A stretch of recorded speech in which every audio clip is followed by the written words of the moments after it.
question to be answered probably more than most of us since he is a baseball player.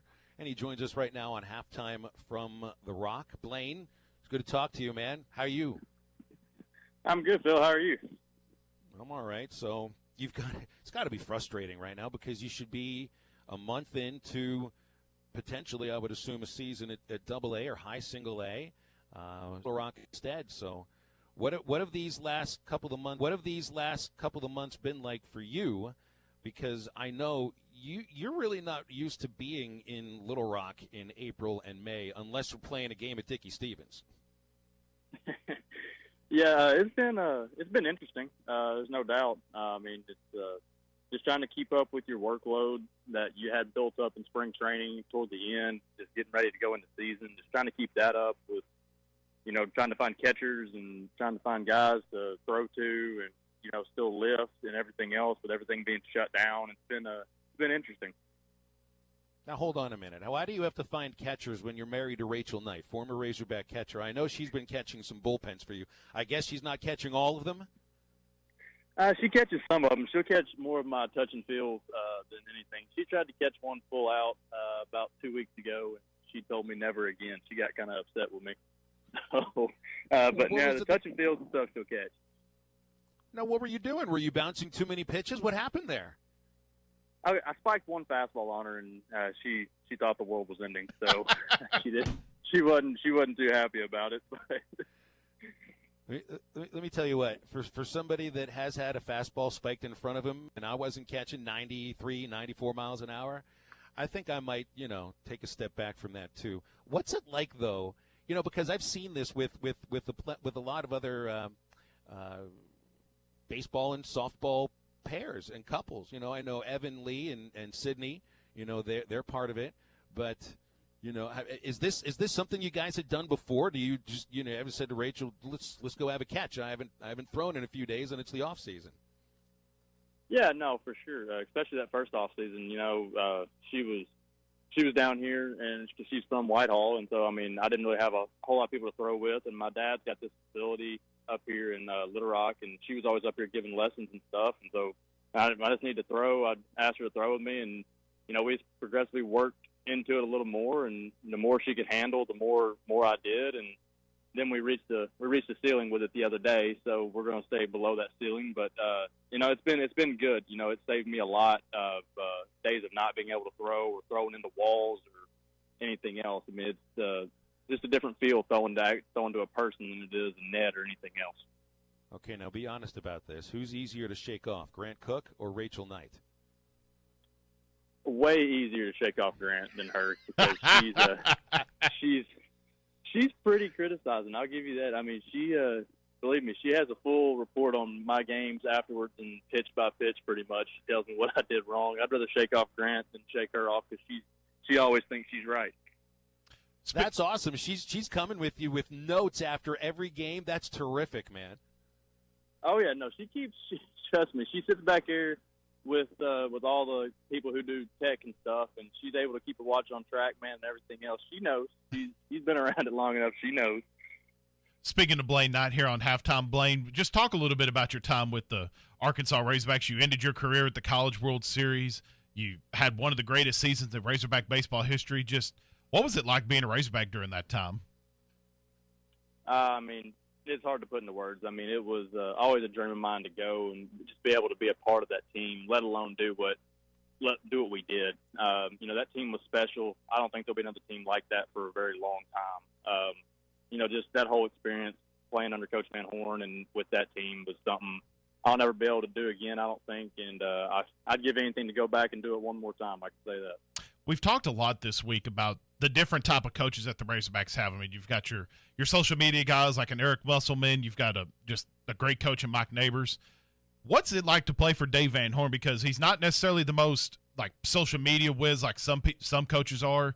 It just seems like straight to the book, but he wins, and the players that he gets, and I'm sure you'll speak to this too. Every player that I've ever seen just respects him, loves him, and he's one of the greatest coaches in college baseball. Absolutely. I mean, with DVH, what you see is what you get with him. I mean, he's very black and white, and here it is. And I respect him for that. And I think a lot of the players respect him for that. And it makes us everything he does. I mean, just makes you want to play for him and go win for him. I mean, he'll give you the shirt off his back, and in return, we'll do the same for him. And that's why we go out there every single game and go out there and just bust it and try to do everything we can to win, just because we want to play for him that bad.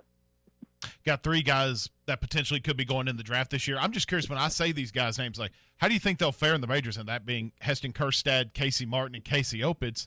Of those 3, how do you think they'll fare in the majors next season? I mean, I think all 3 of them would be just fine. I mean, Heston is going to be Heston. He's going to go hit the ball. He's going to be really solid defensively, and he's going to go get it done. Casey, I mean, really athletic. He can swing it. He can field it. He can throw it. I mean, you're getting a really good tool guy with him that can do everything, and he's going to be just fine. And then Opitz, I mean, you don't get much better than him behind the plate. I mean, he's really, really good behind the plate. He's got a really good arm, good defensively, good receiving. So, I mean, I think they're all 3 of them are going to go out and do pretty well.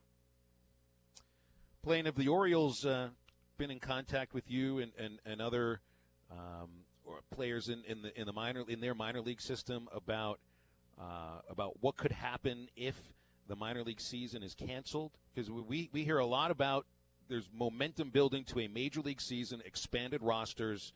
The thought is there very well may not be a minor league season, which affects you incredibly.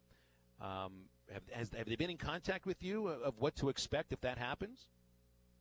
No, sir. I know about as much as y'all know, and I mean, it's just they're trying to piece together a lot of stuff right now, it looks like, and I think they're going to do what's best for the players and the organizations and everybody as a whole.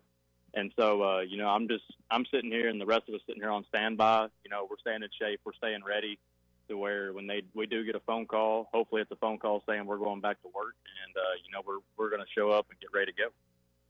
Have they kept you on salary? Because I know they were the major league teams are paying the major league players up to May 31st. I'm not sure the situation with minor league players. It might be different team by team. But a lot of people dealing with unemployment right now, and I think that professional ball players may end up being part of that as well. Have you been getting paid by the O's? Mm-hmm. Yeah, they give us a weekly payment that goes until the end of May, if I'm not mistaken.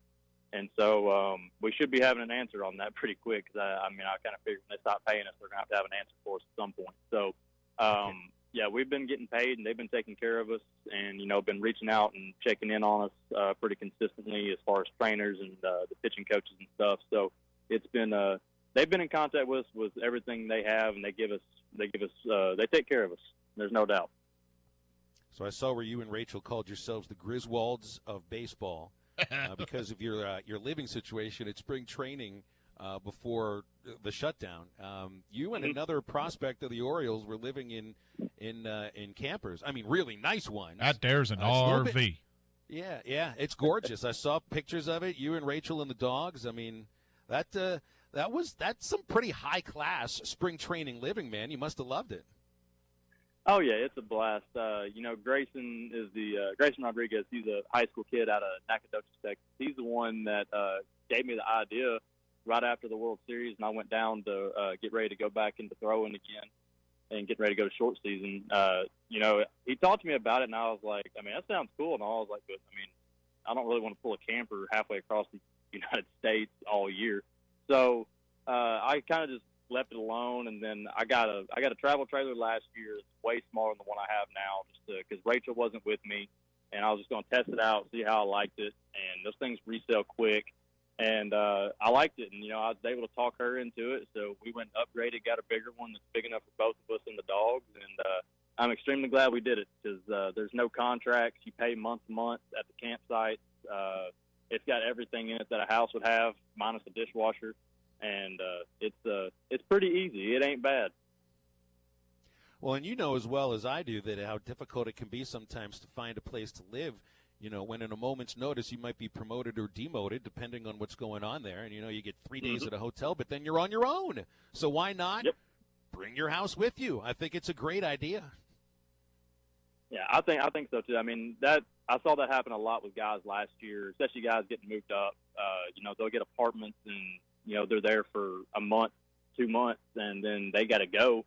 and now they're stuck with a lease back in wherever the affiliate they just were, and now they're paying 2 leases and everything else, and it's more of a hassle than I want to deal with. And this one, the only hassle it is just pulling the thing across the country. But I mean, it ain't that bad.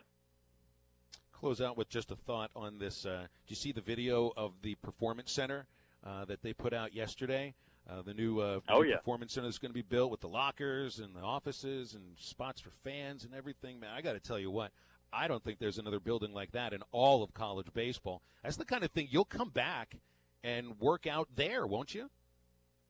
Oh, yeah, absolutely. I mean, I would be up there right now if the campus wasn't shut down. But, I do come back up in the off seasons and try to get some work in while I'm up there, try to get connected back with Grant and some of the guys again. And, when that gets built, it's going to be a huge recruiting tool. I think it's going to help improve those guys up there on the hill a lot. They're going to be able to get the nutrition and stuff they need. Kinsley's going to be able to get them in his own weight room and be able to get after it with him. They're going to have the pitching center in there that's going to be right there off the outfield and be able to do a lot in there. Hobbs will get them right in there. I think it's going to be huge, and it's going to be huge for the guys to be able to come back. Me, Grant, Isaiah, Fletch, all of us be able to come back and be able to, go to work in there in the off season when we're in town. Well, I can't wait to see you guys when it happens. Blaine, it's good talking with you again. Thanks for joining us. Hope you're getting on the mound sometime soon, pitching against live hitters. Can't wait to watch it. Yes, sir. Thank you. You got it. Blaine Knight, former Razorback, current Baltimore Orioles farmhand. Just like